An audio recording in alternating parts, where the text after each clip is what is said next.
I'm genuinely so excited to introduce our annual alumni panel featuring three recent graduates of the MFA Fine Arts program here at SVA, Helia Chitsazan, Rose Rheingold, and Suyi Xu. Helia Chitsazan's paintings are expressive and evocative. Figures and interiors rendered in thick applications of painterly impasto produce, to quote a recent review by Marquez Woods in White Hot Magazine, an uneasiness akin to the woozy state just before a 3-day fever, as if one had been affected by a purgatorial virus that lodges one's spirit somewhere between life and death, sanity and delirium, past and future. Going off my script a bit, I know that many of Helia's paintings are kind of about the private lives and private experiences of people who live in Iran. And, I've been thinking a lot about Iran with the uprisings and protests and crackdown being in the news lately. But I think that description I just read about a purgatorial virus that lodges one's spirit somewhere between life and death, sanity and delirium, past and future, might actually resonate with that Iranian experience of, having a sort of dual life, public life and a private life, which I'm sure people have in lots of places other than Iran as well. Helia Chitsazan is at solo and two-person shows at Uffner and Liu Gallery in New York City and at Fou Gallery here in New York, and group shows at LA Beast Gallery in Los Angeles, Terry Goldberg Gallery in New York, Azal Kayal Gallery in New York, New Collectors Gallery here in New York, and Melat Gallery in Tehran. She's represented by Fou Gallery in New York City. Her work has been supported by the Elizabeth Greenshields Foundation, and she's done residencies at Anderson Ranch and the Hamage Center. Her work has been reviewed or discussed in Praxis Interview magazine, which is Brainerd Carey, the famous interview podcaster. That's his magazine published by Yale. Lee Tang magazine, Overstandard magazine, White Hot magazine, Tussle magazine, and Art Maze magazine. She received an MFA from SVA from this program in 2023 and a BFA from the Tehran University of Art in 2020. Rose Rheingold makes paintings that have a lot of drawing in them, but also a lot of color. Funky yet intimate, her paintings feel fresh, loose, and unrehearsed, like improvised performances to my eyes, or perhaps the traces of improvised performances. But they're nonetheless rooted in identity and ideas of otherness that I think Dylan embraces. And memory, as Annie Bush wrote in her recent review of Dylan's work in Flaunt magazine, memory does not fade with the passage of time. It instead curdles strangely, curdle being the word we use for what happens to milk when it gets warm and sits for too long. It curdles strangely, illogically, around little nuclei, little cores of sensory detail. And it is not the experience of knowing, but rather the absurd encounter of remembering that is evoked by Rose Rheingold's work. Those were the words of Annie Bush. Dylan has had solo shows at Ward Gallery in New York, at T293 in Rome, Public Service Gallery in Stockholm, M&B in Los Angeles, Jupiter Contemporary in Miami, and Salinas Mountain in Brooklyn. Her work has been included in group shows at Homecoming Gallery in Amsterdam, 1969 Gallery in New York, V1 Gallery in Copenhagen, Rusha and Company in Los Angeles, Platform by David Zwirner in New York, the Here and There Collected in Brooklyn, So and Tailor in Los Angeles, and also Wow Gallery in Hong Kong. It's spelled W-O-A-W. Okay. New Collectors Gallery here in New York City. Interestingly, I think all three of you have showed at New Collectors. Maybe it was Jim Clark's doing, I'm not sure. Yeah. Latitude Gallery in New York City, Backhaus Project in Berlin, Grove Collective in London, Terry Goldberg Gallery here in New York, China Academy of Art in Hangzhou, China, London Paint Club in London, and Key Smith Gallery in New York. She's done residencies at the Macedonia Institute in Chatham, New York, and Yaddo in Saratoga Springs. Her work has been reviewed or discussed in Hype Bay, The Creative Independent, Hampton's Magazine, Architectural Digest, Juxtapose, ArtNet, Hyperallergic, Emergent Magazine, Miami Magazine, Dazed, and Manhattan Magazine. She is represented by T293 Gallery in Rome. And she received an MFA from SVA in 2022 from this program, and a BFA from Syracuse University in 2019. Last but not least, Suyi Xu is a painter whose work depicts architectural structures, sometimes impossible ones, as a vehicle with which to explore metaphysical structures. Put another way, she paints physical surfaces as a way of exploring spiritual depths. As Qinyuan Deng noted in White Hot magazine, Suyi's paintings, and here I'm quoting, have a fraught relation with spirituality. On the one hand, they're inspired by Simone Weil, the 20th century Catholic philosopher mystic whose writings explicate the art of losing oneself and dreaming up a beyond in the messy present. On the other hand, they're haunted by a loss of faith in the transcendental and a loss of conviction in religious institutions. So there's a kind of ambivalence there. Suyi has had solo shows at Europa Gallery here in New York, Mammoth Gallery in London, and Fou Gallery in New York. Her work's been included in group shows at DeBoer Gallery in Los Angeles, Flag Art Foundation in New York, Casman Gallery in New York, IRL Gallery in New York, Perrotin in Shanghai, Huxley Parlor in London, Cabin in New York, Shepherd Arts Center in Detroit, the Shop House in Hong Kong, Rachel Uffner in New York, Open Forum in Berlin, Louise McCagg Gallery in New York, Fortnite Institute in New York, Parent Company when it was in Brooklyn, Gallery Funk in Shanghai, Latitude Gallery in New York, Gallery Huguenot in Paris, New Collectors Gallery in New York, and Air Gallery in Brooklyn.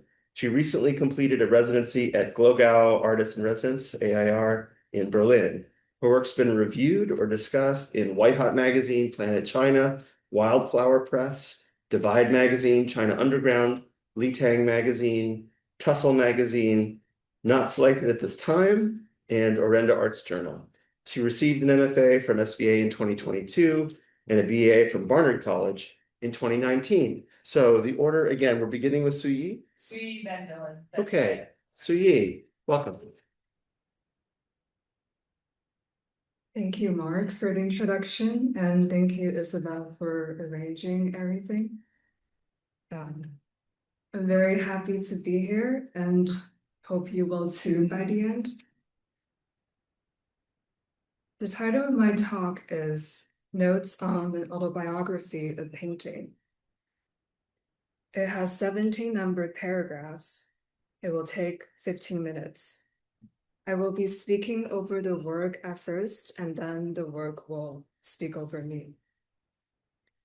The note format is a nod to Susan Sontag's Notes on Camp, and because my creative process often operates on a largely free associative dream logic, presenting a talk in an organized linear format gives me a sense of hope.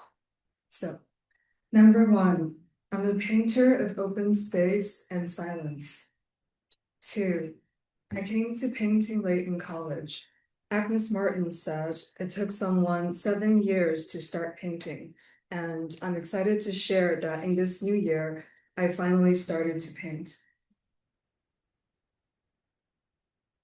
3, the great Spanish painter Velázquez, past the age of 50, no longer painted specific objects.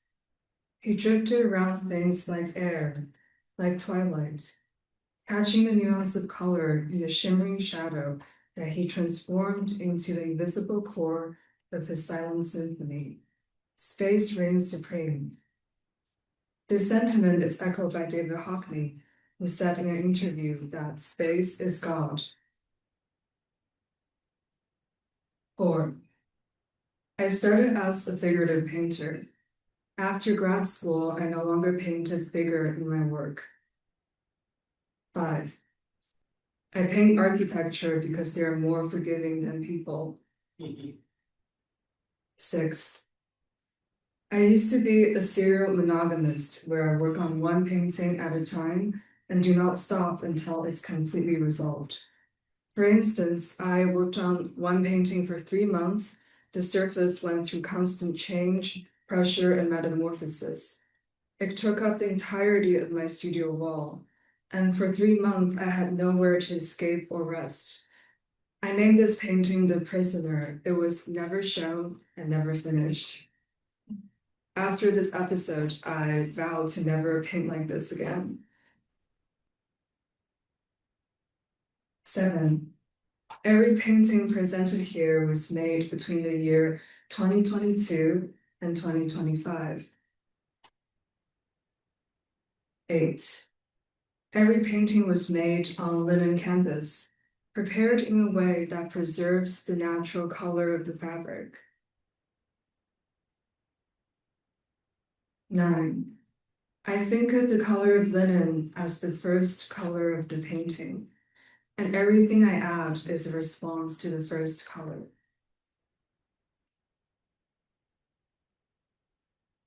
10. My primary medium is oil paint. They are malleable, elastic, and forgiving. I prepare my colors by grounding raw pigments with oil and then diffusing them with medium. The finished look has the shimmering lucidity of oil paint, but also the translucency of watercolor. Sometimes the difference between color transition is so faint that you have to hold your breath to see it.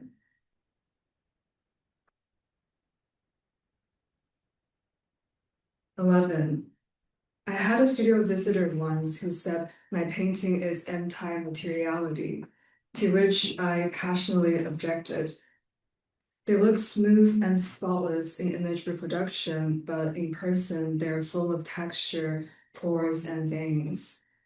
The painting surface is a drama of subtlety. 12. To unpack how I came to this visual language, I would like to go back in time to an early painting. In the summer after graduation, I found a new way to paint light in the darkness of an Italian chapel that houses the Resurrection by Piero della Francesca. I studied the vaulted ceiling of the room and replaced the original fresco with Jean Fouquet's Madonna. This painting became the prologue to a body of work that accumulated in my solo show titled Free Fall. All of them use the color of raw linen to convey the lightest area of the painting, while the passage of shadow is built with multiple layers of translucent wash.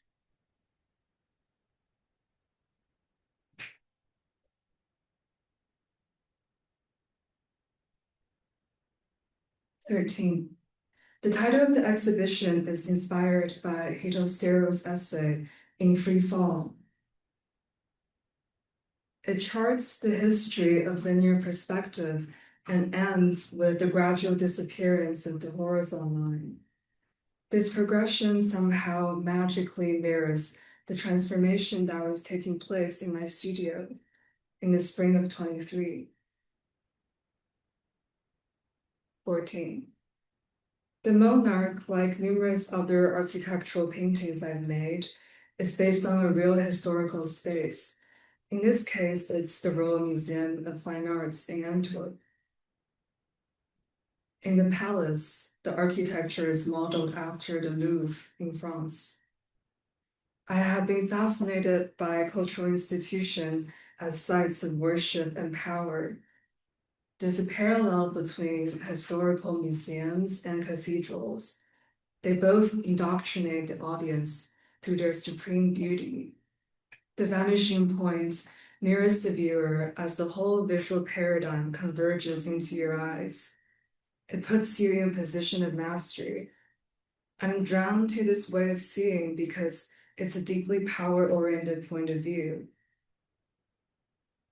However, as I keep working on this body of work more, I become less attached to this idea, as for me, conceptual framework often get lost in the process of making. In the paintings after the monarch, I maintained the structure of linear perspective, but as a bouncing point for improvisation and free association. The doppelganger mirrors the monarch, where the floor becomes mirror and space becomes concentric circle of reflection. The gradual dissolution of real space is heightened in the Queen of Hearts, where I have pushed the vanishing point to its logical extreme.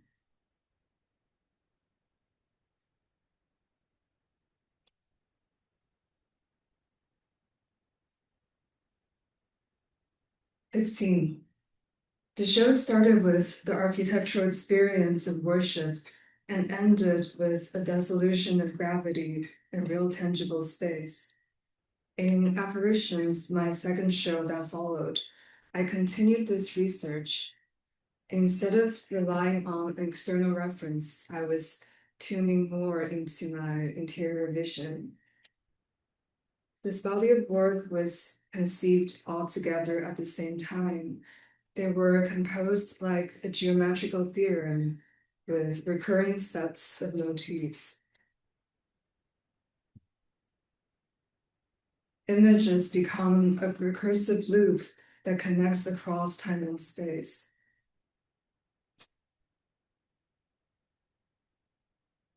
The room of apparition, for instance, can be seen as a mutation of the Queen of Hearts.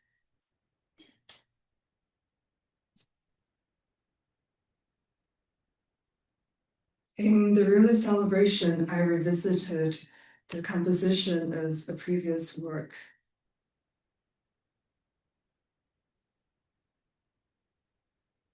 By the way, these two paintings were made exactly 1 year apart, both in the springtime. And sometimes the image replicates in itself.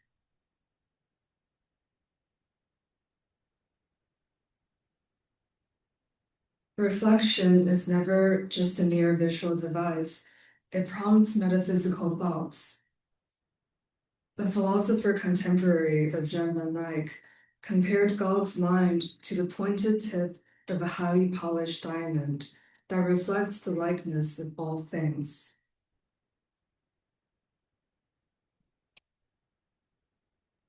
"16. One question I get asked a lot about my work is what is the symbolism and meaning of the orbs, to which I have no clue myself. So I decided to investigate the phenomenon of orbs in my own painting. The imagery of orbs first appeared in the Room of Columns. I just came back from a trip visiting the Rijksmuseum in Amsterdam, and my imagination was filled with the architectural clarity of the Dutch Golden Age. And in between the two columns, a blue orb appeared above the stained glass window.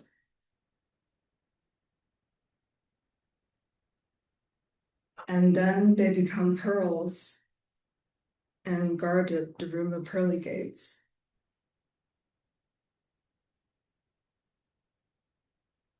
Or the centerpiece of a rose window.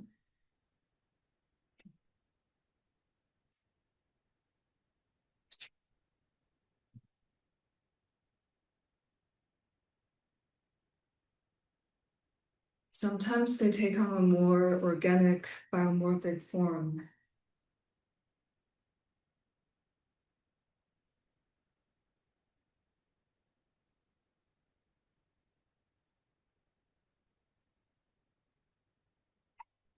They also defies gravity and float in space instead of being embedded or pinned down on the image.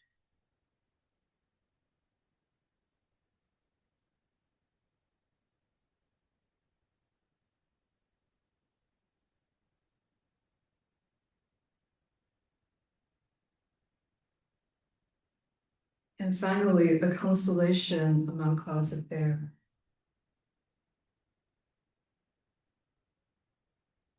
17. For my very last note, I would like to read an excerpt from my studio entry back in 2023.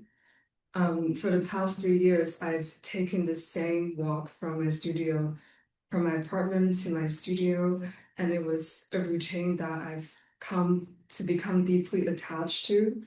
And recently, this routine has ended as circumstances change. So I wanted to memorialize this walk. Every day, I took the same 30 minutes walk from my apartment to the studio. On the way, I passed by gardens, warehouses, factories, power plants, slaughterhouse, and cemeteries. I came to form a kinship with the odds and ends on my long walk each morning and night. It is among the disorder of these remnants that you will find my work. Paintings of tombs, vaults, hallways, and staircases. Paintings of entrance and passages. Painting of symmetry. Painting that lose count of representation and turn into a meditation on form itself. The paintings are the children of solitude and melancholic temperament. They possess the feeling of coldness that marked the time they were conceived, but they do not show the affliction that nourished them. They exist solely to distill order from a world that keeps collapsing onto itself and makes an offering of beauty, and they are made transparent. Thank you.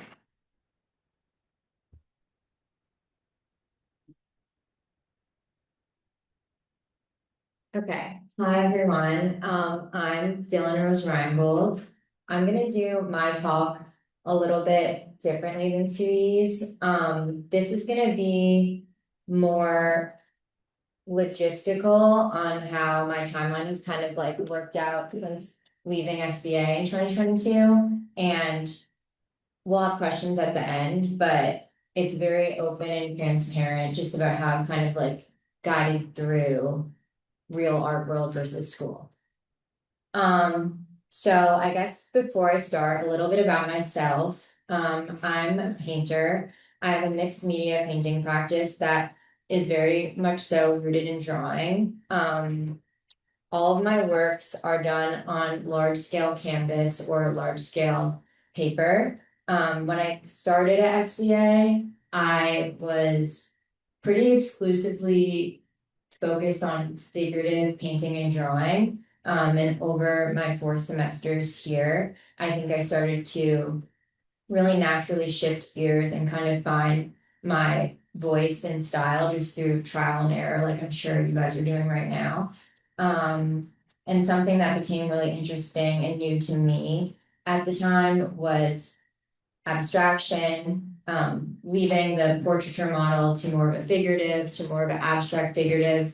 And then I had a real introduction to surrealism. And I am, as a person, and my practice is very interested in dream logic and automatic writing. So I think that was a major shift for me in my work. But yeah, and I will say one thing that has changed drastically, which you guys will see as I sort of weave through the images of my paintings over the past few years, is the natural evolution from grad school to now. And I think the main thing that's happened with my practice specifically has been rekindling the relationship to drawing within the painting and using paint materials to do so. But losing the painterly mindset and just kind of going back to my BFA roots, which were in illustration and drawing. Okay, so this is just kind of like an index to outline, and I'm gonna just show you works from the solo exhibitions that I've done. Sorry, I'm actually close to it. No, you're good. I'm just gonna adjust it. These are the galleries that I've done solo presentations at since leaving SGA. And as Mark mentioned before, here's just a little briefing on some of the articles that I've done, reviews or portfolios or whatever. Okay, So the first image is opening at Jupiter Contemporary in Miami. This show was actually, it was titled A Rose is Still a Rose, that was referencing an Aretha Franklin song. And this was actually my MFA thesis. At the time when we started our thesis course, I was under the assumption that we'd be creating a whole body of work, and what we'd show at the SVA galleries would be that in its whole. It turns out you only show a few pieces depending on the scale. I think I only showed one, but regardless, before entering SVA, I put on a solo show that was totally DIY rental on the Bowery, and I thought I'm gonna create this body of work and give it the space that it needs. My practice is very nonlinear, so I work on a couple of pieces at a time usually, and I really like to see how one affects another and like the conversation and engagement that kind of happens as a result. So it's harder for me to focus on just one painting. So when I'm creating the body of works, it's important for me to be having the wiggle room to be working all over the place. So with that in mind, I started doing studio visits while I was still in school, that with galleries all over. That was something that, stand up, depending on who your mentor was a little bit controversial because it can affect the work that you should be doing for your classes or whatever your specific assignments are. But I personally think that if you can balance it, it's never a bad thing to start to think about what the gallery life or institution life or whatever it is you're interested in is looks like after school, and having them come in while you have the space is something that I like to use to my advantage. So this show, A Rose is Still a Rose, I ended up having a studio visit for, I think, in my final month here.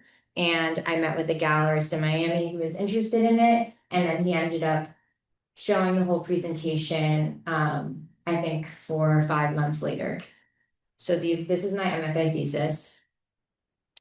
And then after that, I started working as a studio assistant for Marilyn Minter. I'm not sure if is she still teaching? Okay. So I had her my last semester, and I was a fan of her work for a really long time. If you can take her course, I definitely suggest it. At the time, I was asking her for advice outside of the classroom because I was curating a Planned Parenthood benefit show. And she does a lot of work with that organization and was super helpful on getting me some contacts and just showing me. I'd never curated a show before, so helping me out with that.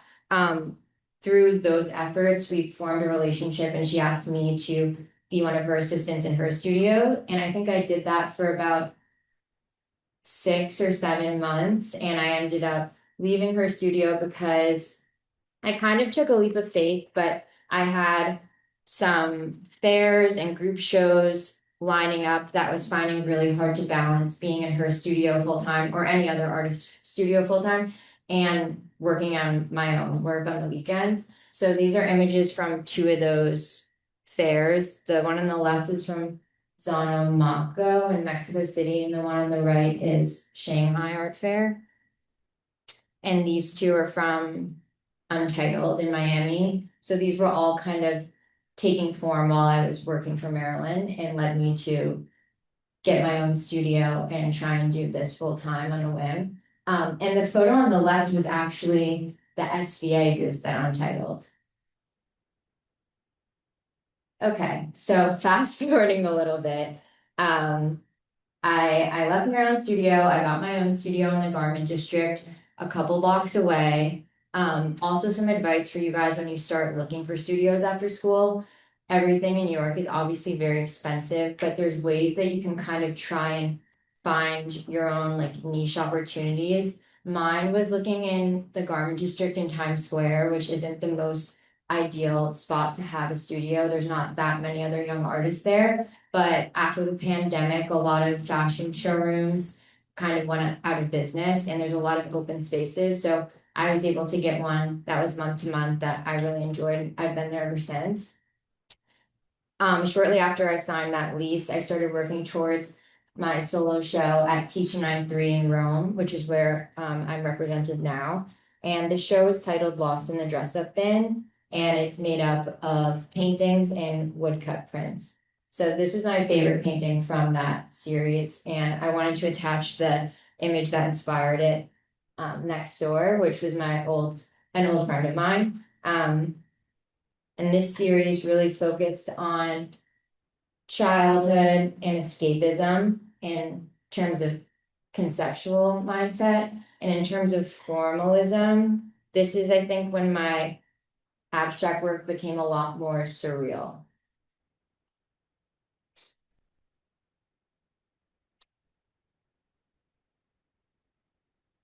So those were some of the paintings that were in the exhibition, and then these are some of the scanned in drawings that ended up being the woodcut prints.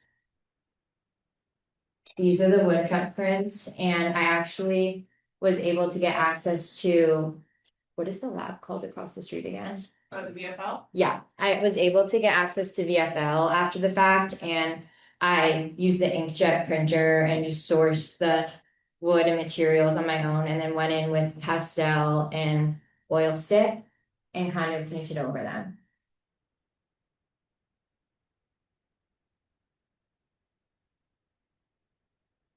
Okay, so after Lost in the Dress-Up Bin, I started my next series, which was called Best in Show. The idea for Best in Show came from a core childhood memory of mine, which it feels very Americana and also very obscure, and that was kind of color war. So when I went to summer camp as a child, that was like the only activity I can really remember taking part in. And then in high school, I went to public school in Long Island. We had something very similar called Red and Blue. And one of the main parts of that was the tumbling aspect, which was kind of like gymnastic based. I never took part in it, but it was always a spectacle that kind of sat with me. And I created a couple of drawings like this before starting the series, actually, while I was working on the other show that obviously did not have anything to do with one another, but it's always nice to be working on a couple of different projects at a time, even if you don't show or vocalize that. So I took a leap of faith and really started this investigation on Best in Show, which ended up I ended up spending a lot of time on social hierarchies and structures and how those exist kind of in modern day times and girlhood and high school specifically. So this show was a bit different than how I usually work, and it was also a major challenge because this was my first time working monochromatically. As Mark mentioned, like I think a lot of something that sticks out about my practice is my palette and the colors I use. So removing all of those and giving myself having to be regimented in this way was very difficult. The gallery was very hesitant once I told them I was making this change, and they did warn me that they didn't think that things would sell with the expectation that I had because it was so minimal. But all that to say, I'm really glad that I pushed myself and developed in this way, because when you do minimize your mediums or tools, you really will advance in other ways. And I think for me, it was becoming a lot more looser with my form. So those are the red and blue in the studio. And then here are some photos from the gallery in Los Angeles. And I wanted them to be aligned so the gallery space almost felt like a high school auditorium, where it was one half of the room would be red and the other would be blue. And some rooms were also segregated. Okay, the next piece I'll talk about was my Expo Chicago solo booth. Subjective opinion, I'm not the biggest fan of art fairs because they feel very stuffy. When I was younger, both my parents worked in the garment district. I would help them at trade shows, the Javits Center, and places like that. And it could just be a personal thing, but I don't feel warm in those settings. And it feels a lot more just like shopping than people taking the time to really sit with and soak in someone's practice and ideas. So when I was approached to do the solo booth for Expo Chicago, my main thing was that I wanted it to feel like my studio wall. and not really do anything intentional that would feel like a art fair booth. So I included, I think, 170 drawings, very small drawings and works on paper from my studio, and just kind of had them tacked up with tape, nothing fancy on the walls. And here are some of the paintings that were also accompanied in that booth.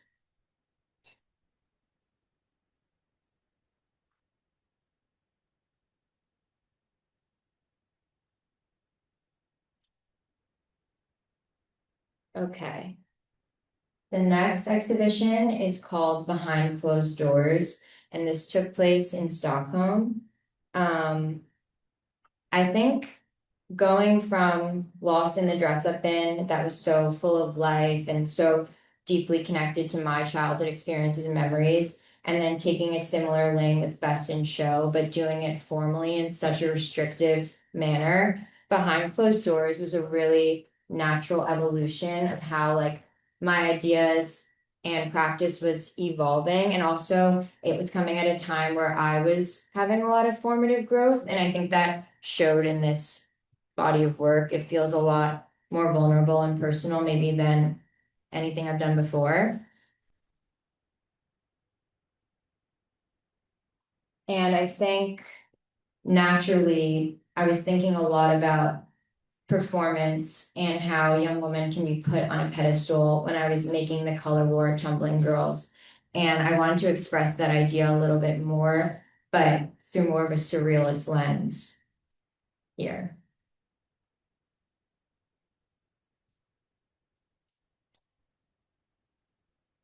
Okay.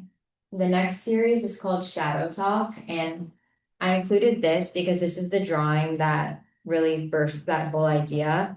And whenever I start a new body of work or finish a prior, for me and my practice, I really like to focus on making tons and tons and tons of drawings, and there's really no goal with them. A lot of the times I will start with automatic drawing, which is something I learned while I was at SVA. I was super interested in surrealist automatism at the time, and just the idea or notion of turning off your brain and being able to create something that has no preconceived idea, and honestly it has no pressure, and just seeing where that goes. And once I had all those drawings, it's always interesting to see what narratives or themes or objects start to repeat and why. So this was a good example of the drawing that really gave me the idea for this series.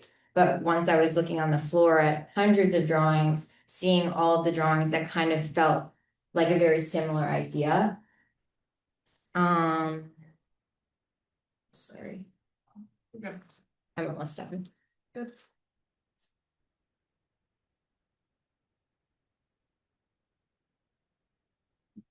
And this is a little video in my studio that can talk about the ideas that were leading up to that show in the work in progress phase.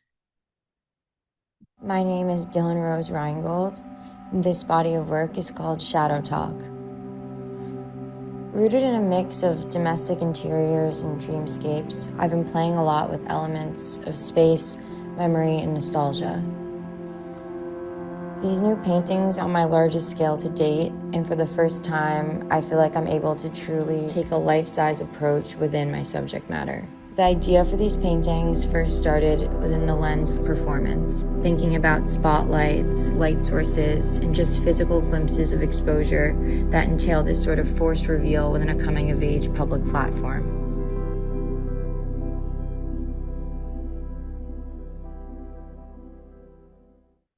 Okay. And these are some of the finished works that were previewed during that video.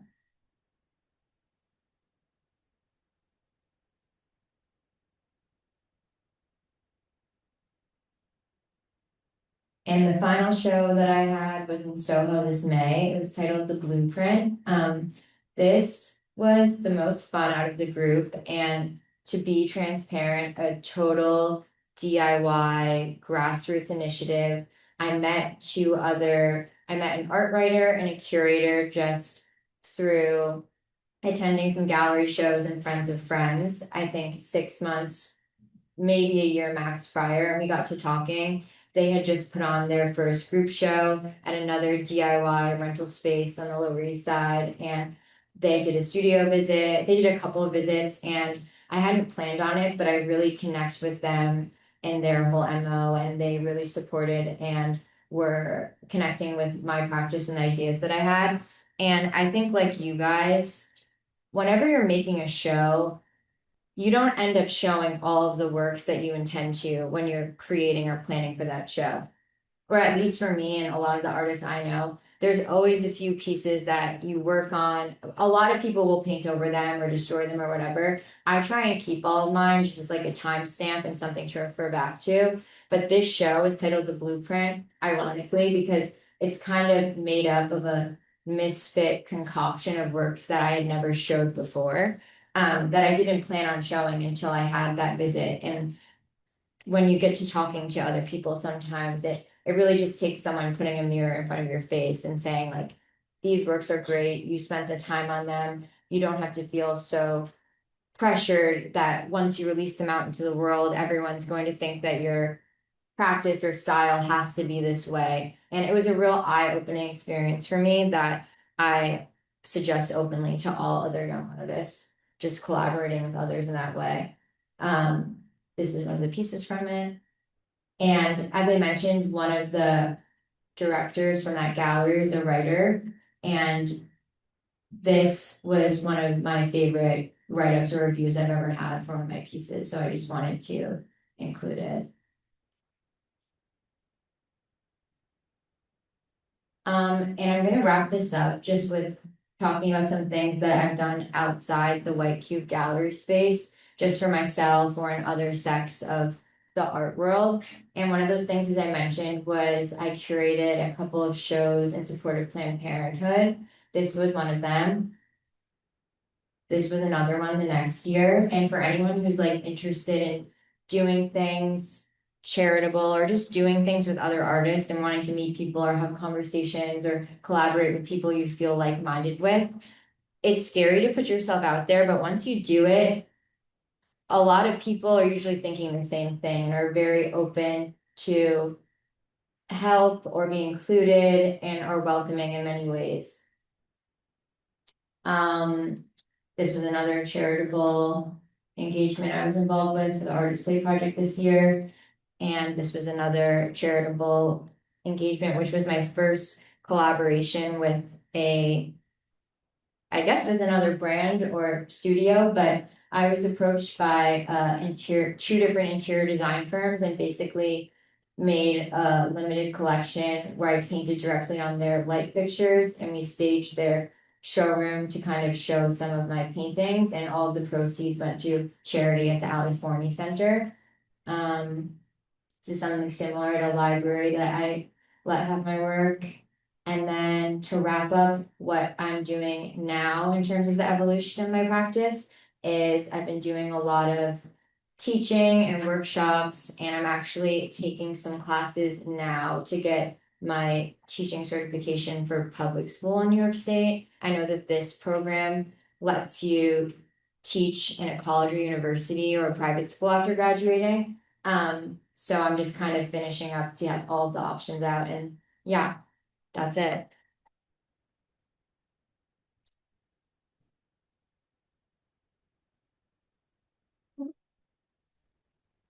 Hey, hello everyone. Thank you, Isabel and Mark, for inviting me here. And thank you all for listening. I'm gonna mainly talk about the work that I made after I graduated and what I was thinking about, how my thoughts kind of shifted from what I was working on when I was at SVA, and how to kind of translate a very abstract, vague idea at when you have at the beginning to a visual language. These are two of the works that I made when I was at SVA, and like at the time I was more focused on the concept of memory and ephemerality, and like how to like put these figures in within a frame to make a narrative that is not fully recalled anymore. But then toward the end of my graduation, I kind of got really interested in the notion of space and like how these people are connected to the space around them. I had this question that like I was like, is this space that I'm actually sitting in Bushwick right now physically more real, or the spaces that I have in my memories, or like the spaces that I see through video calls when I talk to my family and friends back home, which I think was really connected to the experience of being away from home for almost 5 years now, and like not being able to go back. And the only way of connection is still virtual through the screen of phone. So I started thinking and questioning the reality of like which one of these spaces feels more real to me. And like in these paintings that I made, I wanted to position these figures within spaces that don't really look like a room or like a real house, but they feel like a real house. So like more atmospheric places that are surrounding these people. And because this whole idea and thought I was following was very vague and abstract, I decided to collect a lot of references and like a lot of objects that were kind of feeling the same way to me. And I found like a lot of movies, a lot of images that when I looked at them, I was like, okay, like this is actually feeling the same way as like that disassociative kind of space that I was trying to depict in my work. And like, for example, like in this, where is it? Like that image in the corner, the window with the curtain was one of the references I used. And like, this is the painting that I used that reference for. And I usually start with like something like an image, a video, or like, I don't know, anything. And then throughout the process of painting, it changes a lot until it gets to a point that I'm like, okay, like this is feeling the same way that I wanted to make it feel. The other thing that I started using was a collection of video calls that I started to record.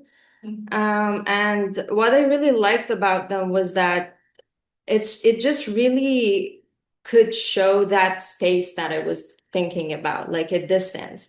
You're talking to them, it gets disconnected.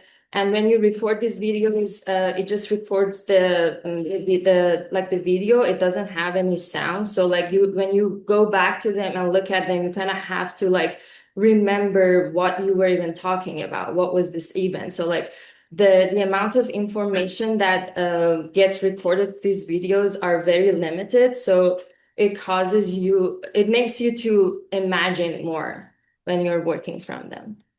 And so I started working on this, on like a couple of paintings based on the video calls, and I really liked the compositions because also it was like really interesting. I was thinking that you're like talking on a video call with someone and you're like having a very intimate conversation, and you're looking at those people from an angle that you would have never looked at them if you had that conversation in real life.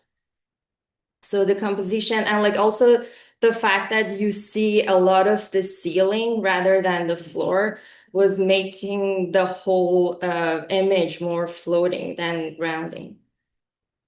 And through that video call thing, I got to the idea of portals and frames and mirrors. I started thinking a lot about mirrors first because symbolically they have a lot of meaning in Persian culture.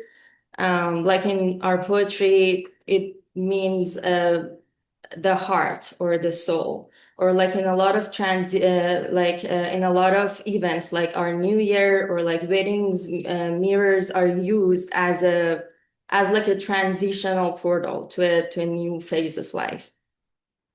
And also experimentally, I thought that the second you start looking at a mirror, the space, the sense of space starts to distort, because you are looking at the two sides of the same room at the same time. And so I started doing a little bit of experimentation with that, and I made an installation that it was a tent that you could go inside it, and all the sides of the walls of the tent was covered with mirrors.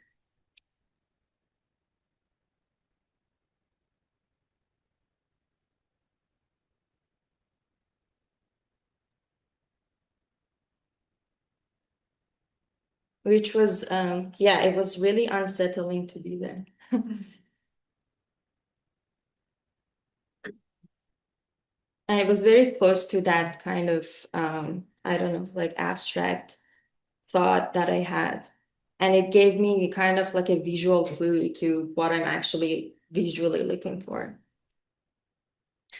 And this is also another painting which I played around the same idea of like a mirror, a portal within an empty space. And then gradually the masks started becoming a part of my work. I remember I had a studio visit, I think even at SVA, that someone told me that your figures, they are becoming scarier, and they are looking like masks. And I was like, at first I was like, okay, like I don't know how I feel about that. But then I decided to push through it and like actually make the masks and see like what happens if I use them as models for my paintings, which again, I think it is kind of related to my personal experience of immigration and like having to kind of build a whole new identity for the new circumstances that I have. The other thing that I like about the masks is that it kind of eliminate all the other facial expressions other than the gaze, which has always been an important thing for me, because I think that it really activates the painting and like it causes like it asks the viewer to interact with the painting in a way, I think. So yeah, like all these elements, like the mirrors, the portals, the frames, the masks that I kind of found throughout this process became the tools for me to make a visual language to kind of talk about that kind of space that I wanted to talk about in my work. This painting called Outside In, Inside Out. This one was inspired by one of my favorite Iranian movies from this filmmaker who passed away 3 weeks ago, Bahram Beyzai. It is about the story of a family who are carrying a mirror and traveling to Tehran to go to a sister's wedding party. But on the way, they get into a car crash and they all die. So the wedding party turns to a funeral.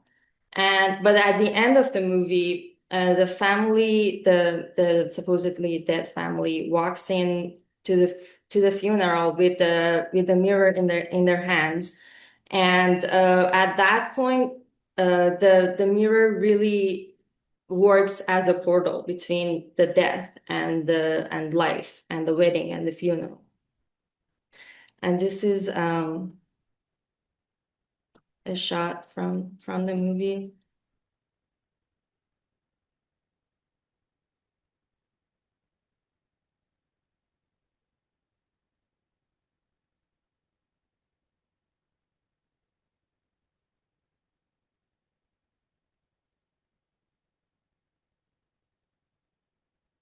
And the next painting I'm going to talk about called The Sounds from the Second Floor. When I started this work, I really wanted to, it's been a while that I wanted to work on a painting that there is like a contradiction between a very small, dense frame and a very big, large, empty space of the canvas around it. So I started working on that, but this was one of those paintings that you just spend like hours and hours looking at it and don't know how to fix it. But once I was like working, I just got tired of it, and I was working on another painting in my studio, and I had a really big studio, big window in my studio. And I turned and I saw that the light coming through the window has casted this crazy shadow on the painting. And I was like, whoa, like I kind of want to paint that on the painting, into the painting. So yeah, like these things in the lower part of the painting are the shadows that casted on the painting, and I just traced it and painted it on it. And when I thought about it afterwards, it was really interesting because it was kind of conceptually related to what I was trying to do, to make a connection between the space and the time that I was physically present in, and the world that was in the painting, the more memory world, or the mental world. This is a detail shot of that painting. And now I'm just going to talk a little bit about what I'm working on right now, which is kind of a continuation of the same ideas, but because of this lack of tactile experience and like seeing everything through the virtual world, I really wanted to have a more tangible thing in my studio. So I started making the people that I have in my works through like these more sculptural works. And the process is really emotional and like intuitive, because like for example, like this is my dad, but like looking at his photos and like trying to like replicate that to an actual 3D object while I'm like touching a piece of clay, it really replicates that sense of touch. And the process became really interesting for me. And then I stage these figures that I make, and I use them as like models for newer series of like this is gonna be my probably new series of painting. And this is also like an installation thing that I made when I was doing my last residency. Yeah, like just I like look at the photos or like videos, like family photos, and like try to like maybe like replicate those moments that are in those photos. And like thinking about their relationships, and like I kind of like to use like I kind of like them not having real bodies, and like using furniture and like more domestic objects as their bodies. And these are also like some of the sketches that I've been making based on those models. And that's it. Thank you.